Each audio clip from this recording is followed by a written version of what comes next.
Dushanbadan tayyor turing. Hozirgina e'lon qilindi. Assalomu alaykum aziz tomoshabin. Ushbu xabar boshqalarga ham yetib borishligi uchun video ostiga bir dona like bosib, bizga obuna bo'lib qo'ying.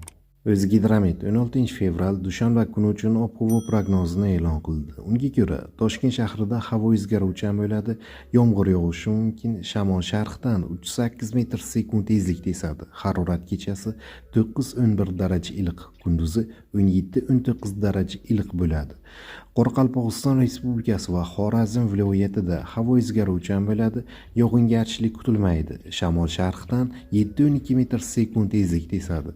Ba'zi joylarda 13-18 metr sekundgacha kuchayishi mumkin. Harorat kechasi 1-6 daraja iliq, kunduzi 5-10 daraja iliq bo'ladi. Buxoro va Navoiy viloyatlarida havo o'zgaruvchan bo'ladi, yog'ingarchilik kutilmaydi. Shamol sharqdan 7-12 metr sekund tezlikda esadi.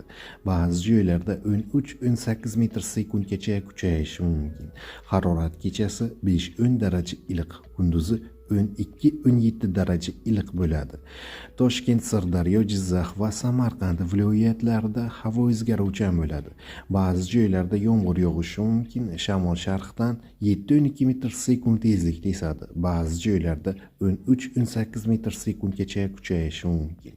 Harorat kechasi 7-12 daraja iliq, kunduzi 15-20 daraja iliq bo'ladi. Qashqadaryo va Surxondaryo viloyatlarida havo o'zgaruvchan bo'ladi, yog'ingarchilik kutilmaydi. Faqat Qashqadaryo viloyatida ba'zi joylarda yomg'ir yog'ishi mumkin. Shamol sharqdan 7-12 metr sekund tezlikda esadi. Ba'zi joylarda 13-18 metr sekundgacha kuchayishi mumkin. Harorat kechasi 7-12 daraja iliq, kunduzi 15-20 daraja iliq bo'ladi. Andijon, Namangan va Farg'ona viloyatlarida havo o'zgaruvchan bo'ladi, yog'ingarchilik kutilmaydi. Ba'zi joylarga tuman tushishi mumkin. Shamol sharqdan 7-12 metr sekund tezlikda esadi. Harorat kechasi 4-9 daraja iliq, kunduzi 15-20 daraja iliq bo'ladi.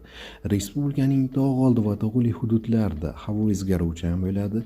Ba'zi joylarda yog'ingarchilik, yomg'ir, qor bo'lishi mumkin. Ba'zi joylarga tuman tushishi mumkin. Qor ko'chish xavfi bor, sel, suv toshqin hodisalari yuzaga kelishi mumkin.